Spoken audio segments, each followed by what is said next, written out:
My dad actually took a pen, and in the middle of him signing, he put the pen down, he stopped, he thought, he said, you know what? You should have already had credit established by now. I'm not gonna co-sign a loan for you. If you want to go, do it on your own. Wow. And he walked away. And I was like, wow. yeah.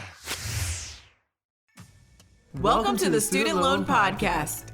Here, you'll find practical advice on tackling student loan debt, paying down your higher education expenses, and inspiring stories about paying off student loans. We're your hosts, Daphne Vanessa and Shamil Rodriguez. Please rate, review, and subscribe to the Student Loan Podcast by visiting the Student Loan Podcast on Apple Podcasts or wherever you find your podcasts. This is not professional advice, and we speak from our own personal views and opinions. The Student Loan Podcast is brought to you by Start New, where you can serve your community and get rewarded with tuition and student loan payments. To check out if Start New is on your campus, visit startnew.com. Welcome, everyone, to another episode of the Student Loan Podcast. Today, we have an interesting guest. And when I say interesting, his own story is so motivational and inspirational that you yourself will question, why do I even have student loan debt? So with that, Charles, please introduce yourself. Hey, how's it going? I'm Charles. I'm very unique. I have 2 degrees. I've paid back all my loans, the interest, and now I'm debt free. So during the pandemic, I just saw so many people struggling. And I was hearing how much the amount was financed for college degrees. And it's no secret, if you're doing a doctor, lawyer, something of that nature, sure, it can get up in the thousands. But for some general bachelor's degrees, I found it far-fetched to see people in $100,000 worth of debt. So it really made me self-examine what my college cost was. And after I unconsciously review what I paid for college, I said I should write a book and try to help people cut down that cost. I think that's amazing. That's really funny that you're like, you know what, let me just do something about this. So that's amazing that you did that. But Charles, let's not just like skim over the fact we are on the Student Loan Podcast and the idea that you're like, yeah, just went to school, paid off my student loans, and now I'm doing these great things. It's like, wait a minute, let's backtrack. Let's walk the listeners through, because that is an amazing accomplishment. And so congratulations, number one, on doing that. Just share with everyone how you actually went about paying off your student loan debt. Okay. It's a very, very interesting story. And it's a subject that maybe you guys might do later on. Again, I did successfully graduate with 2 degrees, but guess what, guys? I have found more success with a set of skills that I learned for free, and that's from the trade industry. My father owned a plumbing business.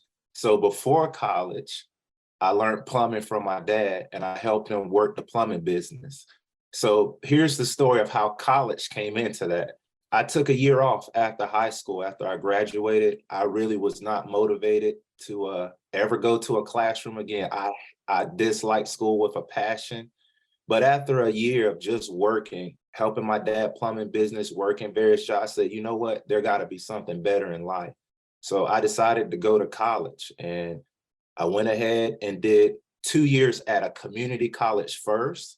And then when I got ready to transfer to a university, I needed a co-signer for a loan. So I went to my dad. I was like, hey, plumbing's not my cup of tea, but I'm ready to go to college and go on that life journey. Can you co-sign this loan for me? My dad actually took a pen, and in the middle of him signing, he put the pen down, he stopped, he thought, he said, you know what? You should have already had credit established by now. I'm not gonna co-sign a loan for you. If you want to go, do it on your own. Wow. And he walked away. And I was like, wow. Yeah. And I was like, that's kind of cool. I could see the point, and I really had to sit down and process that. And I was like, nobody's ever taught me anything about finances. I'm a country guy from North Carolina. All my family ever told me to do was pray and work hard, and everything would be all right. But at that moment, I had to figure out what I was going to do, to go to college on my own and pay for it by myself. So what I ended up doing, I sat down hard, and I wasn't mad at my dad. Construction has really helped me learn critical thinking skill, how to fix something, how to solve something. So I sat there, picked up the phone. I called the college that I transferred to. It's called Lees McRae College. It's a beautiful college in the mountains of North Carolina. But I called a financial aid lady, and I just kept it real. I kept it 100.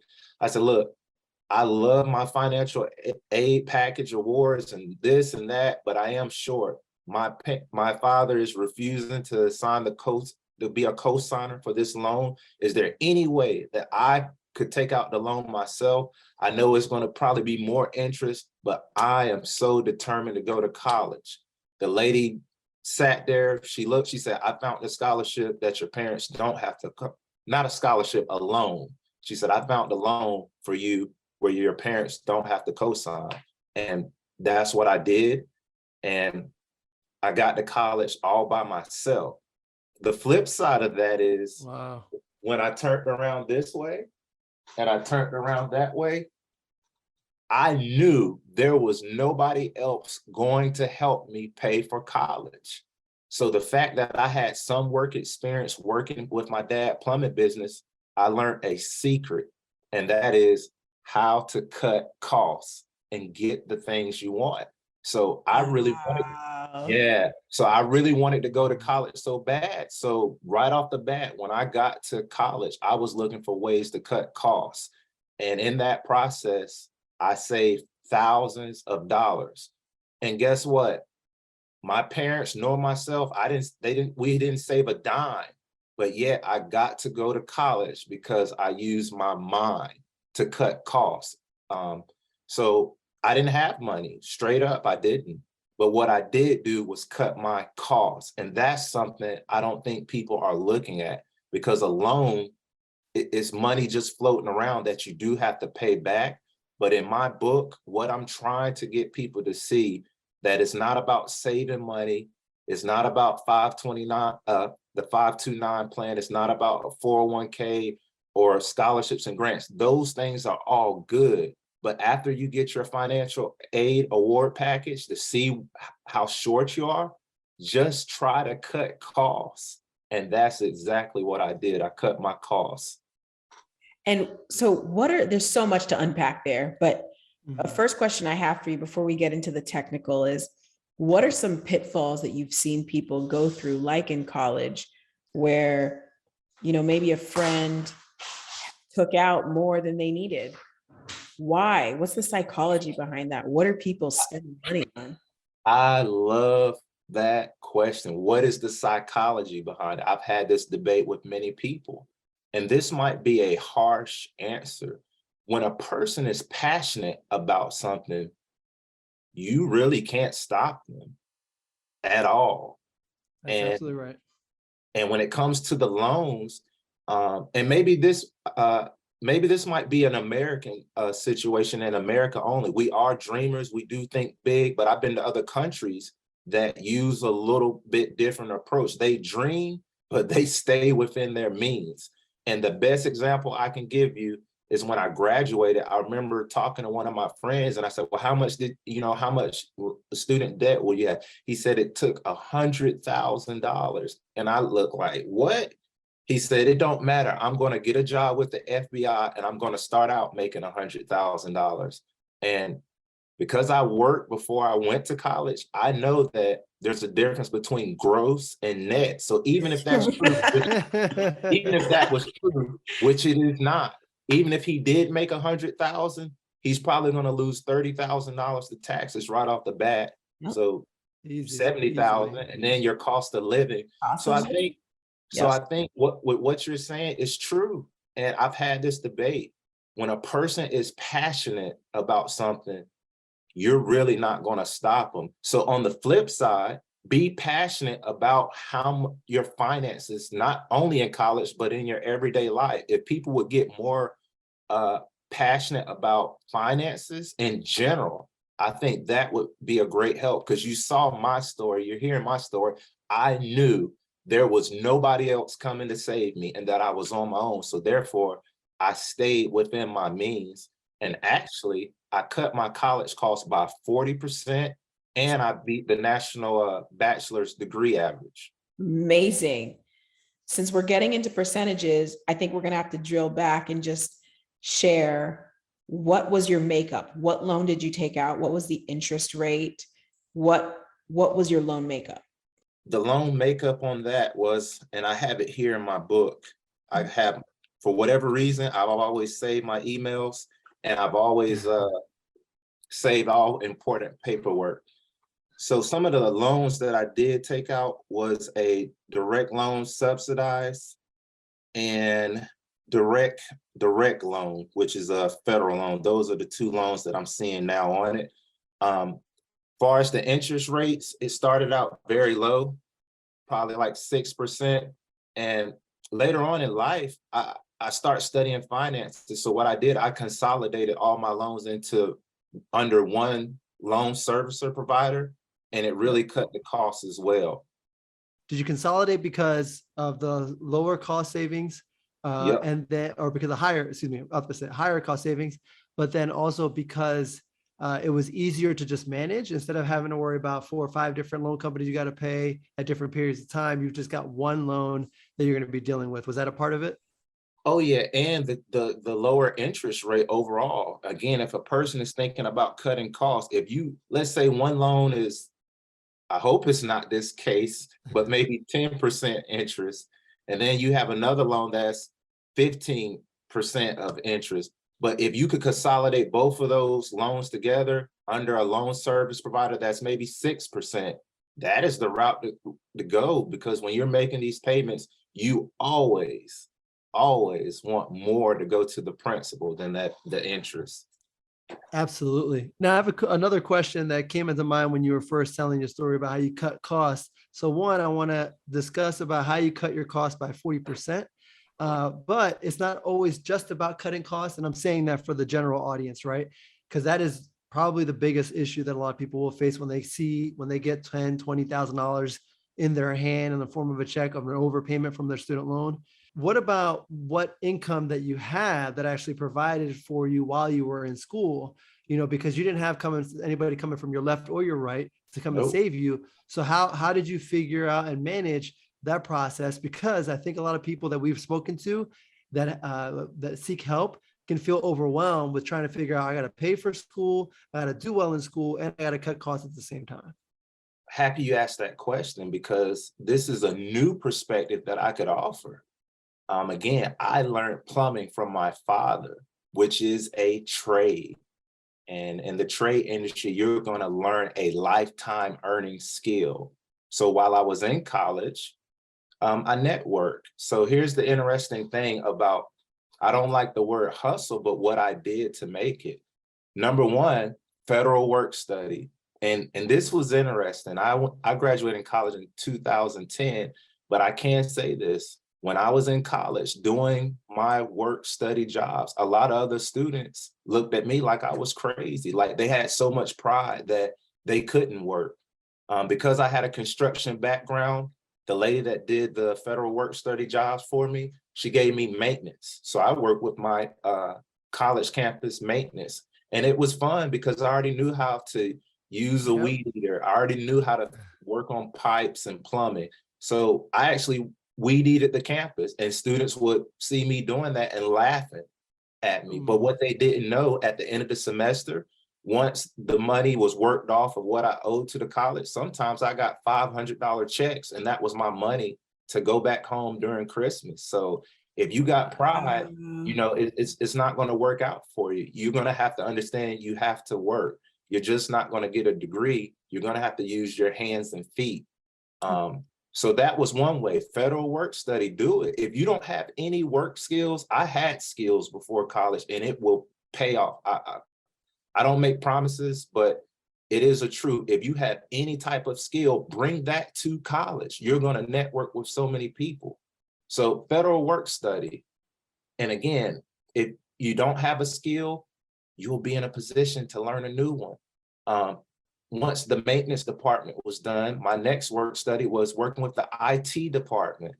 And I learned how to fix viruses. I learned how to change out external hard drives, how to change laptop LCD screens at the time. So again, if you don't have any skill whatsoever, don't have so much pride that you can't do federal work study. And if you're a parent, make sure your child is willing to help you along the way. The federal work study is a great program to help you pay off some of your tuition, college expenses. And once those balances are paid off, if you have any money remaining that you earn, the college will cut you a check. I love that. And the piece that you spoke on pride, that's so applicable to everyday life. What was your psychology? Were you just born as a person with no pride, or did you grow to that level? How did that happen? Because I know pride for so many, you know, they say keeping up with the Joneses, and like the American TV images, like older middle-aged people on a suburban street. But really that concept in America starts so early with children comparing each other, you know, high schoolers comparing each other, college students comparing each other. So how did you move through pride? That's a big question. That I have a very easy answer for you. When you grow up in North Carolina in a small town and work for many of the things you have, it's just instilled in you. So my father always made me and my brother work. I mean, on Saturdays, we didn't get to watch cartoons. And I know that can sound harsh to some parenting today, or people probably say, Charles, your life was hard. It was at that time, but it actually paid off, you know, my dad giving us that tough love. So also, you know, I knew what working hard can do. It can make things easier down the road. So there was no pride with me, and I enjoyed it.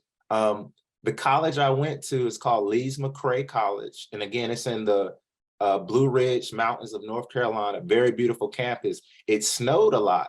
So one cool story I can have, I never drove a snowplow truck until I went up there. The maintenance guys loved me. They saw I was hardworking. And they also had a different respect for me because they would always say, Charles, some students don't even have the courage to do what you're doing. You know, hard work is what you have to do till you get where you want to be. So I got to drive a plow truck, and I'll tell you a funny story. The students used to say, Charles, we can't stand to see you work. And I said, why? Because you're the reason we have to go to class. Sometimes I would shovel the steps and salt the steps in the morning before class and students. So a lot of students saw me working with the maintenance department, but it psychologically made them confused. And this is the deep, deep discussion we have to have as a nation in America. Trades in college. I feel like some of the students, not all, they looked at the trade. I don't have to do that because I'm getting a degree. But as we see during the pandemic, experience can be priceless. You have to have some type of work skill set. So again, the federal work study is a great program. If you don't have any skill whatsoever, you will learn something, even if it's working with the maintenance department, or in my case, the IT department. And me working in that IT department, it allowed me to make money when I would go back home. I knew how to fix viruses. At one point in time, I'm out the game of IT. I've never been certified. I wasn't licensed, but guess what? I had the experience. So when we would get the blue screen of death back home, I've worked on viruses so much that you have to take the internal hard drive out of the laptop, use a SATA cable, plug it into another laptop, and scan the virus out or find it through making the hard drive like a USB drive. I would have never learned that if I didn't work my work study with the IT department. And I also have one more small story. I sold a lot of things on eBay before college. I took that same skill when I was in college. I made flyers, and guess what I called myself? I said, the eBay king. I had a flyer. I said, yep. I said, you and Shamil have that in common. Okay. I said, I made a flyer. I remember it like it was just a student was at a desk, and I had a big wad of cash beside it. And I said, make cash while you're in class from a broken laptop or an old pair of flip-flops. I can get you paid today. I posted it, and all of a sudden hey, Charles, I have this item. Can you sell it for me? And I would just say, sure. What do you want for it? They'll say $100. If I sold it for 120, I kept the 20 and gave them the $100, and I would show them what it sold for in the item. So if Wow. so if a student would bring a skill set to college, you're only going to keep exploding. And that's one thing about me that looking back, I can see it pays off. So if a student is passionate at anything, do that in high school, do it on the summer breaks from college, bring some type of skill set, and you might could turn it into a side hustle or business. I Yeah, and love that. And I love how you crowdsourced the inventory, Shamil. Like that was a great idea. Like you didn't take the inventory. I know a lot of folks who were purchasing inventory and then selling on eBay, but you were like, yeah. let me just take everybody else's stuff. And I mean, genius. And it really helped the students out because that's what I saw, you know. Yeah. And another story with that eBay thing is this. I helped my college major purchase at the time new iMacs. I majored in communications, and just one day, just me being open and listening, not directly but indirectly, one of the professors was like, you know, we have so much outdated equipment for you guys. I wish we could buy newer iMacs. We had power G4 Mac towers. And you know, if the iMac, if you're an Apple fan, you know, it was everything, the big 21-inch screen, everything. And the teacher said, I don't know if that's in our budget. I wish I could have got y'all better computers. And I thought, and I said, hey, I sell stuff on eBay. If I was to research what these old Power G4 Macs sell for, maybe we could sell those and generate funds to maybe not replace every single one, but buy some new one. She said, let me think about it. Right off the bat, we went to the finance department. I wrote a proposal. They said, good to go. And guess what the catch was? The guy was like, Charles, we appreciate you selling all these computers. What's in it for you? I said, since I've been in this major, I really enjoy film. If I was to sell all these computers, can I at least keep one for myself? He said, sure, no problem. So I ended up getting a powerful computer for free only because I sold all the other computers for the college and helped my major get new iMacs. And here's the thing, with that old Power G4 Mac, I started a small film company and started filming weddings. So again, the thing I want to teach people or the next generation of people, it don't always take money. If you use your mind, then you can get through any bad or good time. Amazing. I mean, I have so many questions, so many follow-up questions, but I've been monopolizing. So Shamil, I'm going to hand it over to you. No, go ahead. I was just going to jump in here, Charles. I'm really impressed. Daphne had mentioned the eBay thing. Because what I'm seeing here in a common thread that I think I want us to emphasize here is that you looked at every experience as an opportunity. Would you say that's right? Oh, yeah, that's right. I love what you said. Experience is priceless. And that's what college is. It's an experience. During the pandemic, I wrote that college checklist book behind me, the white book, but the yellow book is the book. I published 2 books in less than 2 years during the pandemic. That's what the yellow book is about. It's called Chadwick's Cultivated Circumstances. Experience is priceless. And that's where I talk about the eBay story in the college and everything else. And the main concept of this book, experience is free. But when you want to go get a license or get certified in a profession, it costs money. But if you just want the experience alone, it is free. You can watch somebody, you can volunteer for a company or a business. And when you do your internships, that's what you're doing. Get the experience. I like what you're saying, man. No, I mean, I think so powerful. I think definitely ties into a lot of things that we believe in too. I had a funny question. So Shamil, I don't know if you're ready to go there. Okay, go for it. Let's see. Oh man. So Charles Chadwick, just be honest with us. Okay. How did the maintenance job affect your dating life in college? People want to know.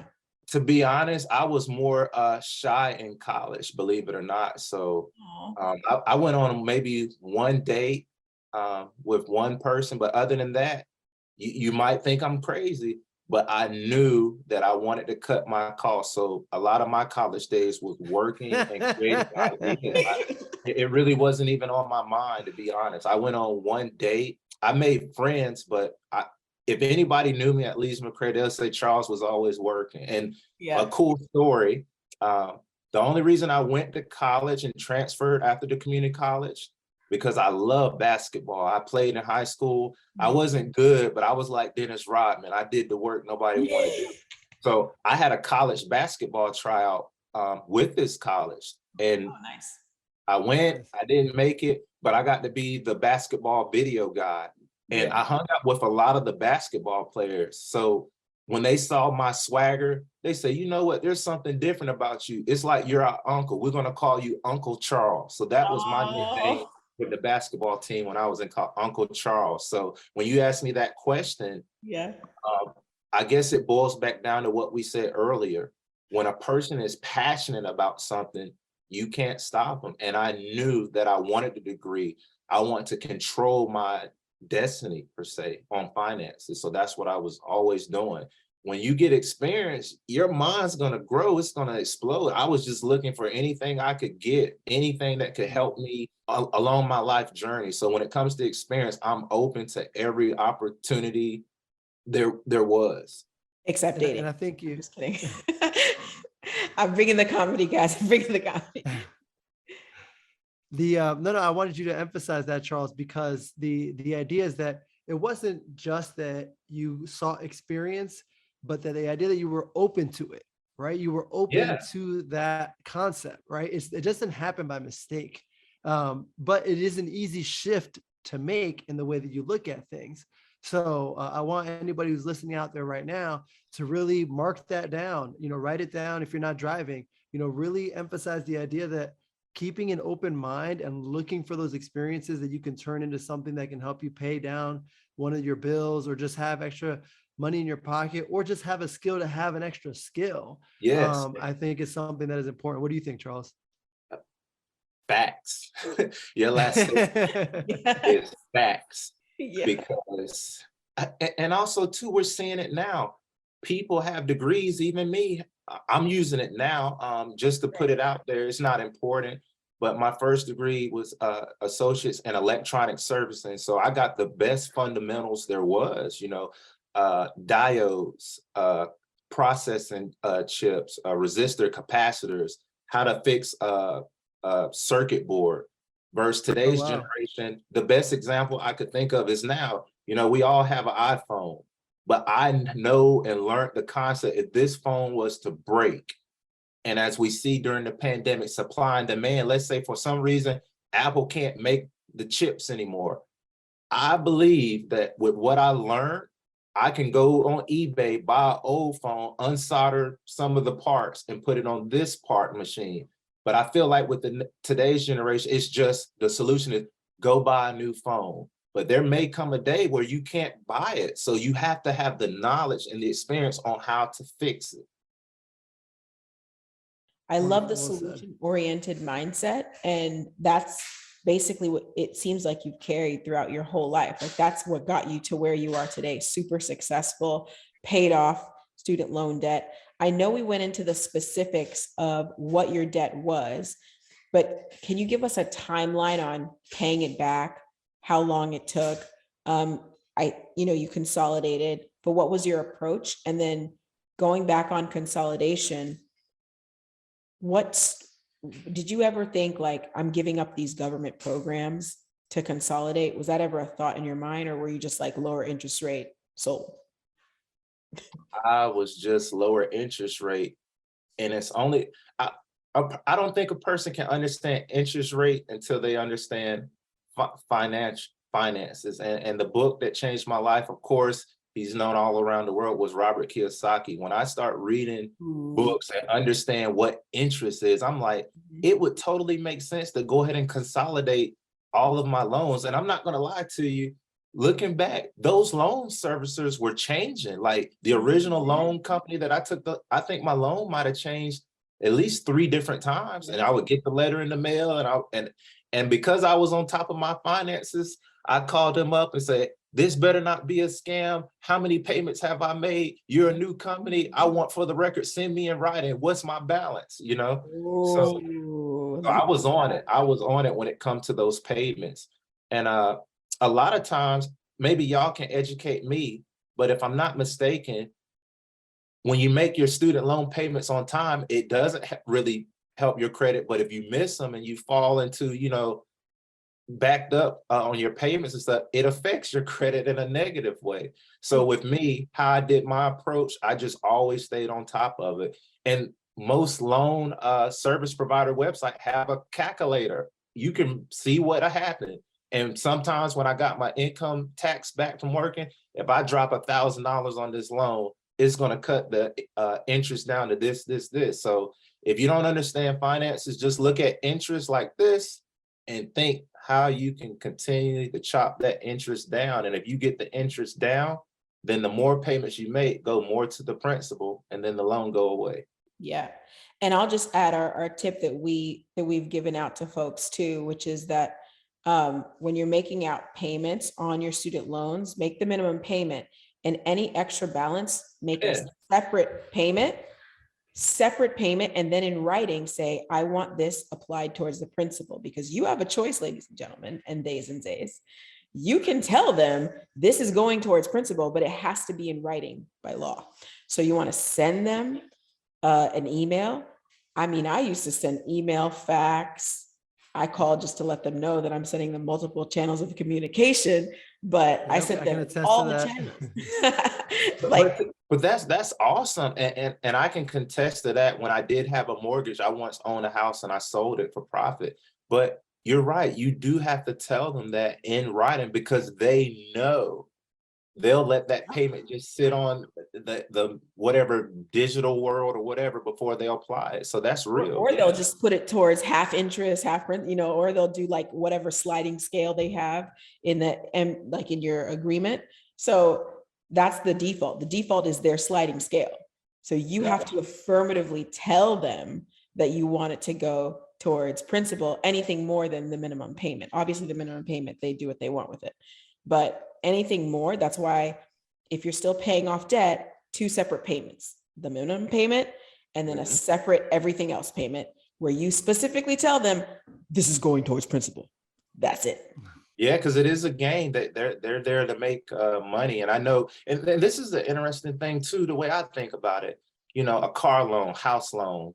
If you don't want the property back, which is physical, tangible, you just give the asset back. You get fine, take the car, repossess it. I didn't like it. Fine, I'll move, I'll get another house. But when it comes to student loans, they're not tangible, they're intangible. And I think the main thing here we keep rolling around is finances. I love you talking about interest rates. And maybe for me, that's why I was a bulldog on my student loans, because I did have a little information about interest, and that might come from working with my dad and seeing like his supply house balances and stuff like that. So if anything, I would say just understand just a little bit of finances along your college journey and it'll pay off. Yeah. I mean, I'm incredibly biased. I love this stuff, but I'm like, how can you not be interested in finance? No, that's a good point, Daphne. No, I was, Charles, I think you hit it right on the head. Even if you're not going to become a finance guru, right? Not everybody's going to be, the person that is on TV talking about their personal finances, right? But just know enough to know. And I think somebody had a recent conversation with me that I respect with how they do so well with their personal finances. And they said, they're like, look, at a minimum, just remember that every dollar you spend that's not going back directly to you is making someone a profit. Like some point, somebody is making money off of your money. So if you at least keep that in mind, then you might have a little bit more motivation to be like, hey, you know what? Maybe I should call this company to find out why I'm paying this, or why is it going to take this long to pay off this loan? Because I'm just going to donate money to their pocket. That doesn't make any sense, right? So I think that little tidbit, I was like, at a minimum, and I love what you said, Charles. I really do, because just even understanding the interest rate. Yeah. Right. Just getting somewhat interested in just like, this is your money. This is your future. You should at least at a minimum, try to take control of your finances in that way, because you took your experience, you had an open mind while you were doing it. So you also took that time to write books, right? And develop this platform where now you're sharing your message. So let's talk about how you then flip that mindset and that shift over to what you're doing right now. Oh yeah, man. Again, I know we kind of spoke earlier before we got on the show, and I was like, with what you guys are doing, it still goes back to passion. I've never been passionate at anything. I've been a regular guy. I'll work a job. I don't care to really move up in companies I work for. I just use the job to pay my bills and then do what I want on the side. And I guess the forward momentum thinking and me really paying attention to the news and just what people around me were saying, it led me to these books. And again, I'm not a writer. I finished both of these books in less than 2 years. The College Checklist book has been featured in the Advisor Perspective, and that's a great financial company. It's called advisorperspective.com. And my yellow book just got in Reader's Digest just this year. I just came out with it this year. But the pandemic really influenced me, but not in a negative way. I know it's been a dark time, and I don't want to say the C word, but it's been a dark time for some people. But in this last couple of years, it's been nothing but light, purpose in life. So the reason I wrote the books is because I want people to have a better futuristic outlook. They may seem like it's dark and all this, but there are more opportunities today than there was yesterday. And guess what? There'll be more opportunities tomorrow than they are today. So that's what led me to write the books. I really want to go against the grain. I didn't hear any stories from the news media about students who did remain financially solvent. All I heard was it's tough, and it was tough. But I believe in duality. I believe there's left and there's right. There's up, there's down. A person could be tall or short. So the only balance I heard in this nation of America is just it's hard, it's hard, it's hard, it's hard. They made it seem like it was impossible. And I was like, y'all going a little bit too far on this. I can show people how to remain financially solvent, but the media has to start reporting on people who did. Because if you want to see a difference, you got to show that it is possible. And that's the only reason, honestly, that I had the courage to start writing books, is because I like the media, the way they're painting the future, they make it look ugly. Now, it's never easy, but we will face challenges. But I just got tired of the media, and that's just the straight truth. One thing I can say about my life, an interesting story, if we got time, I don't mind being open with you guys, but at my community college, I took Introduction to Philosophy, and it changed my life. And that's kind of where my mind started to think. So if a person, whether it's the news or a parent or a friend, presents information to you, is it true? Is it false? Can it change? So I start to begin to think what the news is telling people is somewhat true, but on the other side, there's people like me and you, or people that's listening to your podcast that did remain financially solvent. I think we have to look at both sides of the coin. It just can't be one side and it's so dark. So that's what led me to write books. And also, student loans is a disaster, for some people. And also, we're failing miserably. So yeah. And I think it's, again, this could be a topic for another day, but degree versus a trade, it just depends on the person. And what I want to do is use me as an example. Charles learned a trade before college, and learning that trade caused me, again, experience my mind to think. In construction, you have to work with other people, plumbers, electricians, HVAC. I remember with my dad, when we would crawl under a house to run our pipes, we would have to talk to the electrician. What do you have going on here? Are we going to be in the way? The HVAC guy running duct work and stuff. You had to work together. And I think at an early age, being in construction, it just caused my mind to open and think. So that's what I want for college students, is just open more of your mind, not just into what you're studying, your degree, but just look at ways to cut costs. And if you open your mind, there's nothing to me that can stop you. There are obstacles, but just get passionate. And a good example, I thought about this from some other podcasts I was on this week.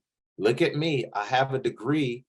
I'm writing a book now. So even if a person would to write a book, write a poem, I don't care. Talk about what you feel about student loans.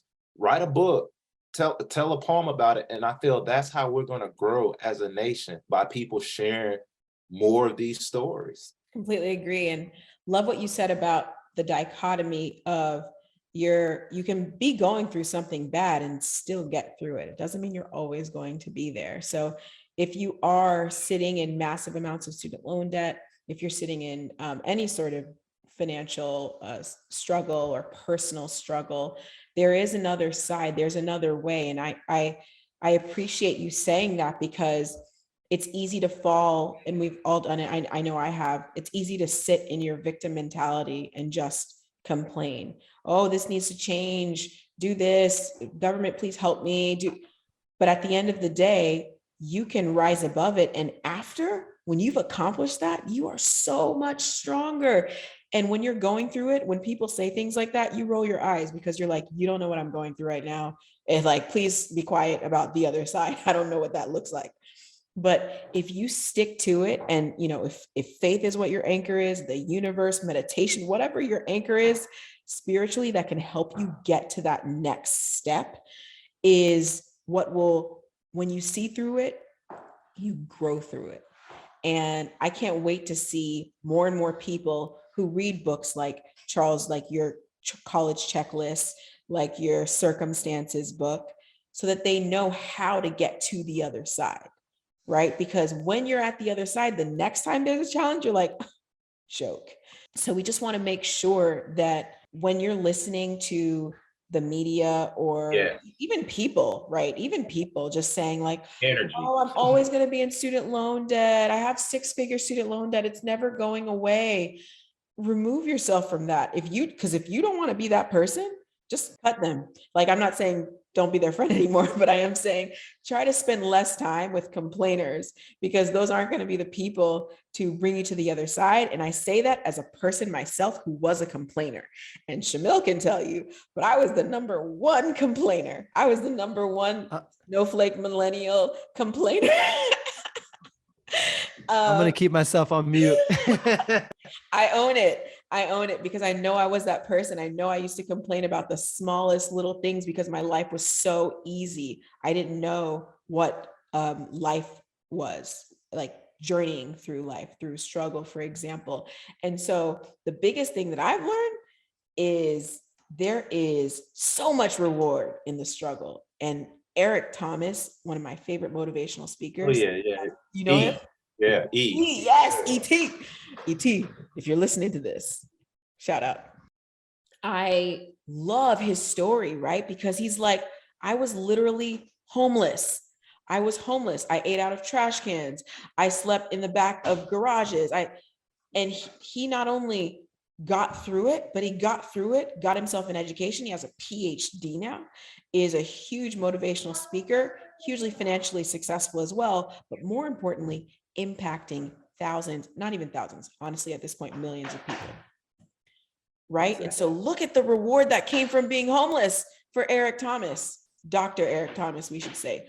Look at the reward that came for you, Charles, from being a plumber, working on campus in maintenance, and doing it without pride, without ego. Yeah. Look at that reward. And I can't wait for more people to focus on what the reward's going to be like when they accomplish the struggle. It's hard to do it when you're in it. Let me tell you, I'm the number one complainer. So I'm not being judgy. I'm telling you that I've been there too. That's all. But I appreciate what you guys are doing. Again, I guess I don't like the word age, but as you get more seasonal here on planet Earth, you really start to stop focusing on yourself and start focusing on others. And I love what you guys are doing. And if I could just leave your audience with a theory that I have, and theories, they're not, maybe they're not true, they're wishy-washy. When it comes to these student loans, I have researched it very much. It is indeed an asset to the government. And I don't know about you guys, but if you own an asset that's bringing in positivity, income, cash flow, I don't think a person would let it go. So I have a theory, and I'll share it with you guys. You can tell me what you think. The government knows that young people will be working a good proportion of their lives after college. Even myself, if you look at my income, if it was on a scale, it's only went up with time. So the government knows young people are young. You got another 20 or 30 years to be working. In my opinion, it's too early for them to forgive the loans, That's my theory on it. It's an asset for them. And again, we talked about interest earlier. So the student loan, it can last as long as your lifetime with interest. So my theory is the government knows that as long as you're alive, you will always have a possibility to be factored in to make a payment, which is a cash flow and asset to them. So that's my theory. So I think it's too early. They're not going to do it. And this is what I'm not upset about, but I wish the media would start throwing out theories. Can you forgive them or you can't? I know there's ways to forgive them, the public service and all this, but just from a business and financial side, I believe they are an asset, and they know that a young person, if you keep working, you're going to keep climbing the ladder. So you will be eventually able to keep making a payment. That's my theory. And all theories aside, because so many people have different thoughts on this space, really what we have to think about is, let's not be in that population, right? Yep. Like, do you have to work? Question everything. Number one, like Winnie, one of my favorite philosophers, because you start with tabla rasa, you start with an empty slate, and you ask yourself, question every single principle and premise that you've received as true first, and then make your own assumptions. So I'm going to work for the next 20 years. Really? Do you have to? You can join the FIRE movement and retire in 5 years by living off of 25 to 50% of your income and saving and investing the rest. So do you have to? That's what you have to do. Okay, now you ask yourself, am I willing to do that? Am I willing to live at a cost of living and lifestyle that is what 25 to 50% of my income looks like? Let me think about it. Okay, that is worth the end goal of FIRE, or it's not worth it. I want to live life now, YOLO, whatever your life is. And so question everything. Question. You don't have to work for the next 20 years of your life. You don't even have to, honestly, you can make all your money before you have your first kid. You can make all your money before you even go to college. Like you said, Charles, question everything. And then just opt out. I don't want student loans. I don't want to be a part of that life.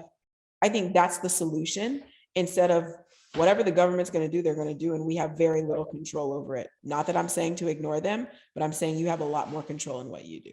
I think that's well said. Well said. So I wanted to get into a lightning round before we wrap it up and have you share, your final words and how people can find you and where they can buy your books. We're definitely going to do that because I love what you're sharing with us. But before we do that, we're going to do something that we do. We did not prepare Charles for this. So anybody's listening, as you guys know from previous episodes, Charles, you did not know we were going to do this unless you listen to other episodes. What we have is a lightning round. We're going to ask you some random questions.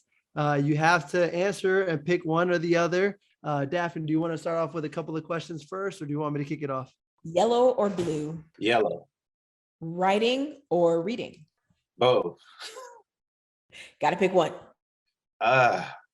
Writing, because I associate that with the future. Reading's a little bit maybe past, so writing. Yeah. Nice.